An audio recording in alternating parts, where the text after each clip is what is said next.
Hello नमस्कार दोस्तों, स्वागत है आप सभी का आपके अपने परिवार स्टडी शाला 2.0 में। उम्मीद करते हैं कि आप सभी एकदम स्वस्थ होंगे, मस्त होंगे, अच्छे से अपनी तैयारी कर रहे होंगे। देखिए, आज की जो वीडियो है ना, ये इन्फॉर्मेटिव होने वाली है। आज संडे है तो आप जानते हैं संडे को क्लास बंद रहती है, तो कुछ ना कुछ इन्फॉर्मेशन या स्ट्रेटजी पर हम लोग बात करते हैं। तो आज की जो बात होने वाली है वो हमारी होने वाली है, आपका जो बार बार का प्रश्न रहता है ना कि सुपर टेट और यूपी टेट, इसको लेकर के बात होने वाली है। आपके कई सारे सवाल आए थे कि सर यूपी टेट का की परीक्षा टल तो नहीं जाएगी या ऐसा कुछ है। सुपर टेट के बारे में क्या हम करें, तैयारी करें या ना करें। यूपी टेट के बारे में आपके कमेंट्स आ रहे थे कि सर तैयारी कैसे करें, कुछ समझ में नहीं आ रहा है, पहली बार देना है। तो इन सब के बारे में हम लोग चर्चा करने वाले हैं आज की वीडियो में, ठीक है ना। तो चलिए बात करते हैं एक एक करके इसके बारे में हम लोग बात करेंगे। यूपी टेट की बात करें ना, तो एक प्रश्न चल रहा था ना कि परीक्षा टल तो नहीं जाएगी। देखिए, परीक्षा टलने का जहां तक सवाल है, क्योंकि बार बार आ रहा था बीच में, तो एक बार कई अच्छे तरीके से उछला था ना ये। मैंने भी आपको बताया था कि टलेगी तो नहीं, ठीक है ना। तो आप ये मान के चलिए, जो नवंबर अक्टूबर वाली बात हो रही थी ना कि नवंबर अक्टूबर में चला जाएगा, तो ऐसा कुछ भी नहीं है। आपके परीक्षा की डेट क्या है? 3 4 जुलाई डेट रखी गई है। तो आपकी परीक्षा इसी पर होने वाली है, ठीक है ना। तो ये आप ध्यान में रखेंगे, यूपी टेट की परीक्षा टलने वलने वाली नहीं है। तो अगर बात करें टलने वाली रही है, तो नोटिफिकेशन भी तो आना चाहिए। तो ध्यान से समझिए, आपके एग्जाम की डेट क्या है? 2 3 4 जुलाई, मतलब कि एकदम जुलाई स्टार्ट में होना है। और नोटिफिकेशन जो आता है ना, कम से कम 3 महीने पहले आपको देखने को मिलता है। 3 महीने का मतलब ये है कि अगर आपके मार्च को हम देखें, ठीक है ना, मार्च लास्ट में, लास्ट कहें या आप यूं कह सकते हैं कि 15 तारीख के बाद कभी भी आपको नोटिफिकेशन देखने को मिल जाएगा। आपके इसी महीने में नोटिफिकेशन आना है, एकदम तय है।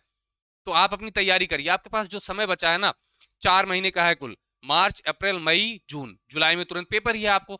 ये 4 महीने ना, अगर आप नए हैं तो आप तो एकदम भूल जाइए सब कुछ। एकदम जम के तैयारी करिए। बहुत से बच्चे हैं जो अभी डीएलएड कर रहे हैं या जस्ट पास हुए हैं, तो उनके पास टेट नहीं है, तो वो उसको दे रहे हैं। और बहुत से ऐसे हैं जिनके पास ऑलरेडी टेट सीटेट कुछ ना कुछ है, ठीक है ना। तो इस परीक्षा में 3 तरीके के लोग बैठेंगे, जिनके पास ऑलरेडी सर्टिफिकेट है किसी ना किसी परीक्षा का, जो पहली बार दे रहे हैं, और जो शिक्षक हैं जिनके ऊपर ये समस्या आ गई है कि उनकी नौकरी तभी बचेगी जब उनके पास शिक्षक पात्रता परीक्षा होगी, ठीक है ना।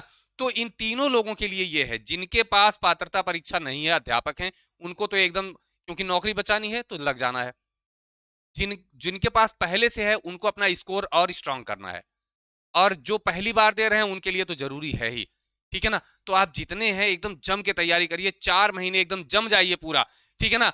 किस तरीके से तैयारी करिए, देखिए अगर हम टेट को देखें, ठीक है ना, आपके टेट को देखें, तो इसमें पढ़ना क्या क्या है। आपको पता है कि इसमें आपको जो पढ़ना होता है, आपका सीडीपी है 30 नंबर का, ठीक है ना।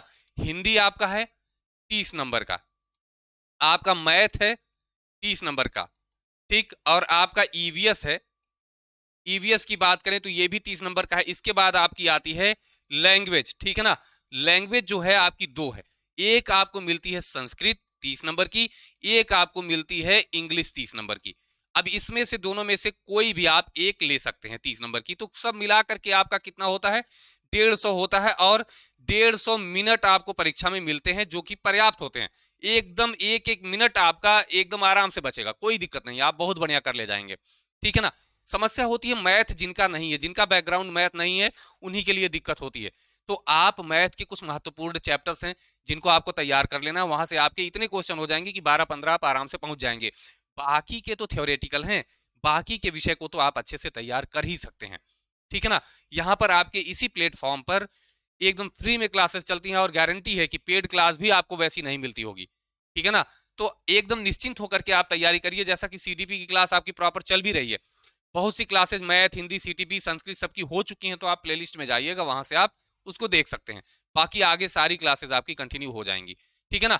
तो शाम 7 बजे एक क्लास आपकी रहती है, तो आप रेगुलर उस पर जुड़ सकते हैं। संडे ऑफ रहता है, तो संडे को हम लोग कुछ ऐसी बात करते हैं जिसपे आपकी स्टडी हो या आपको कुछ जानकारी वाली चीजें मिल जाए। तो ये आप एकदम अच्छे से तैयार करिए, ठीक है ना। इसका सिलेबस क्या है, किस तरीके से आपको आगे बढ़ना है, सब मैं पहले से बता चुका हूं। तो एक एक सब्जेक्ट उठाइए, ठीक है ना, उसका एक एक टॉपिक उठाइए, सिलेबस नोट करिए, और एक एक टॉपिक को पढ़ते जाइए, उसके नोट्स बनाते जाइए, ठीक है ना। सेल्फ नोट्स बहुत जरूरी हैं, अपने नोट्स बहुत जरूरी हैं। तो आप इनको एकदम अच्छे से कंप्लीट करते जाइए। अब हम बात करें अगर यूपी टेट के अलावा, अगर हाँ ये भी देखिए, स्कोर आपको इसलिए अच्छा इसमें बना लेना है क्योंकि क्या भरोसा कल को गुणांक में जुड़ने ही लगे। मैं ये नहीं कह रहा हूं कि जुड़ेगा ही, लेकिन इनकेस अगर जुड़ गया तो आप क्या करेंगे? ठीक है, क्योंकि नया आयोग है, सब कुछ नए तरीके से हो सकता है, सिलेक्शन प्रोसेस में भी कुछ परिवर्तन हो, तो आपको हर तरीके से स्ट्रांग होना है, ठीक है ना? तो अगर आपके पास सब कुछ सही रहेगा तो आपके मन में डर नहीं रहेगा। अदरवाइज फिर चलें, 7 साल बाद वैकेंसी भी अगर मिल जाती है तो हम चल के देखें कि 1 नंबर से रह गया, 2 नंबर से रह गया, ये सब नहीं। अगर ऐसा कर रहे हैं तो आप जो है ना बहानेबाजी कर रहे हैं, ठीक, युक्तिकरण कर रहे हैं कि अरे ऐसा हो गया, ये हो गया, वो हो गया, तो ये गलत है। प्रक्षेपण वाला और ये सब युक्तिकरण मत अपनाइए। आप अपना काम अच्छे से करिए। बात करते हैं सुपर टेट की, जिसके बारे में क्या ही बात किया जाए, बोलने में थोड़ा सा डर लगता है ना? अभी तक ये होता था कि जब कोई चुनाव आता था तो वैकेंसी की बाहर आती थी, लेकिन अब क्या हो गया है कि अब चुनाव और वैकेंसी, शिक्षक वैकेंसी को तो एकदम किनारे कर दीजिए, ठीक है ना? चुनाव का ज्यादा प्रभाव नहीं पड़ रहा है, क्योंकि इसके पहले जो आपकी वैकेंसी आई थी ना, वो आई थी 2018 में, ठीक है? 2018 लास्ट में नोटिफिकेशन आया था, 6 जनवरी 2019 को परीक्षा थी इसकी, ठीक है ना? उसके बाद से ना कोई परीक्षा ना कोई वैकेंसी, लगभग 7 साल हो गए हैं, एक भी वैकेंसी नहीं आई है। प्राथमिक शिक्षक भर्ती या जूनियर एडेड में एक बार आई थी, वो भी अभी लटकी ही है, ठीक है ना? तो अब यहां पर अगर मैं ये बात करूं कि चुनाव पे आ जाएगा, चुनाव पे आ जाएगा, तो 2022 का भी चुनाव था, लेकिन वहां नहीं आई, फिर भी जो है कोई समस्या नहीं हुई। अभी 2027 में आपके चुनाव होंगे, ठीक है ना? अब बात ये आती है कि क्या यहाँ पर संभावना बनती है? तो मेरे हिसाब से भाई अब की बार थोड़ा सा मामला गड़बड़ इधर उधर दिख रहा है ना, तो युवाओं को अपनी तरफ खींचने के लिए ये हो सकता है कि अब की बार वैकेंसी कुछ ना कुछ देखने को मिले। हालांकि अगर चुनाव के बारे में बात करें तो हो सकता है मिल जाए, लेकिन अगर मंत्री जी की बात करें तो मंत्री जी क्या कहते हैं कि हमारे पास 48,000 प्लस पोस्ट हैं, लेकिन हम वैकेंसी अभी नहीं देने के विचार में है, वो ये कह रहे हैं। लेकिन जब जानते हैं अपना अस्तित्व खतरे में आता है तो सारा अनुपात समानुपात समीकरण सब बिगड़ जाता है, ठीक है? तो आप इस चीज को ध्यान में रखिए। अब यहां पर सवाल आता है कि अगर आती है वैकेंसी तो 2026 लास्ट तक आपको देखने को मिल सकती है, ठीक है ना? ये मैं इसलिए कह रहा हूं कि आप अगर तैयारी नहीं रखेंगे और वैकेंसी आ गई तो 7-8 साल की तपस्या आपकी बेकार चली जाएगी, ठीक है? कि सिलेक्शन लेने के लिए 1 2 3 महीने का समय नहीं लगता है, आपको बढ़िया से मेहनत करनी पड़ती है। और जब इतना कंपटीशन हो और आप उसमें भी अगर सोच रहे हैं कि नहीं आज नहीं कल, कल नहीं परसों, कोई मतलब नहीं निकलेगा, ठीक है ना? मैं बार बार आपसे कहता हूं, अभी तमाम लोगों के कमेंट आने शुरू हो जाएंगे कि नहीं आएगी ये वो। मैं आपसे ये कह रहा हूं कि आपको तैयारी करने में, आपको सब्जेक्ट अपना मजबूत बनाने में क्या समस्या है?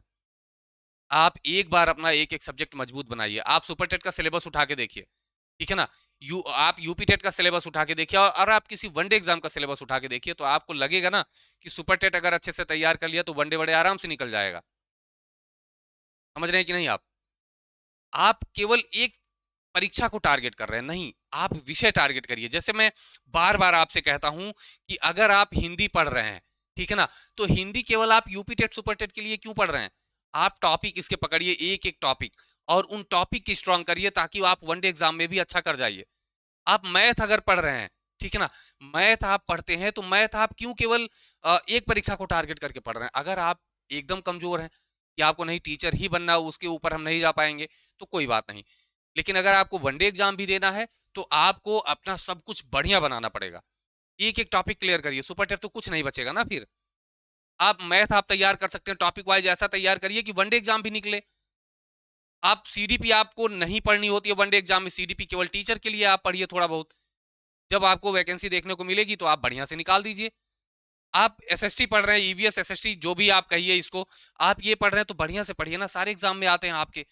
आप इंग्लिश पढ़ रहे हैं या संस्कृत पढ़ रहे हैं, संस्कृत नहीं आती, अगर आपकी इंग्लिश लैंग्वेज है तो आप इंग्लिश बढ़िया से तैयार करिए, परीक्षाओं में मिल जाएगी आपको। तो आप अगर इस तरीके से तैयारी कर रहे हैं, सामान्य तैयारी कर रहे हैं, तो आपको क्यों समस्या होगी? कहीं नहीं होगी। आप मुझे देखिए, मैं, मेरे वनडे एग्जाम निकले, लोअर पीसीएस निकला, दोनों टीचिंग की परीक्षाएं, मैं अपनी बड़ाई नहीं कर रहा हूं यहाँ पर, बस मैं आपको ये बताना चाह रहा हूं ना कि मैंने कभी कोचिंग नहीं की है, 1 आध महीने पढ़ा होऊंगा, उसके बाद छोड़ दिया है, और सेल्फ स्टडी की, एक एक विषय को मजबूत बनाने पर ध्यान दिया था। उसके बाद जो भी परीक्षा दीजिए, फिर ये होता है ना कि कौन सी परीक्षा में बैठना, हाँ चलो बैठना है, ठीक है बैठ गए, उसका सिलेबस देख लिया, एक बार रिवाइज मार दिया, बैठ गए, हो भी जाएगा, आपको पता भी नहीं चलेगा। तो पिछले 7 साल में क्या ऐसा नहीं हुआ ही नहीं कि वैकेंसी ही नहीं आई? कहीं आई। लेकिन आप एक के भरोसे बैठे रह गए, इसके सुपर टेट के भरोसे बैठे रह गए। तो आज से आप ये नोट करिए कि आपके पास अगर टेट, सीटेट या जो भी है, स्कोर अच्छे हैं अगर उसमें, तो आप एक-एक सब्जेक्ट को उठाइए, उसको बढ़िया बनाइए, केवल सुपर टेट के भरोसे ना रहिए।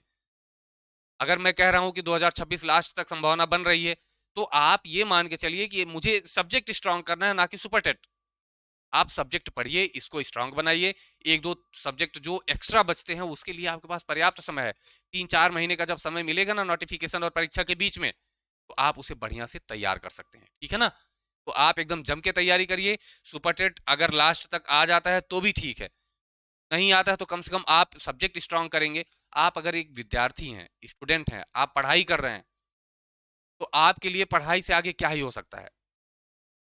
समझ रहे हैं?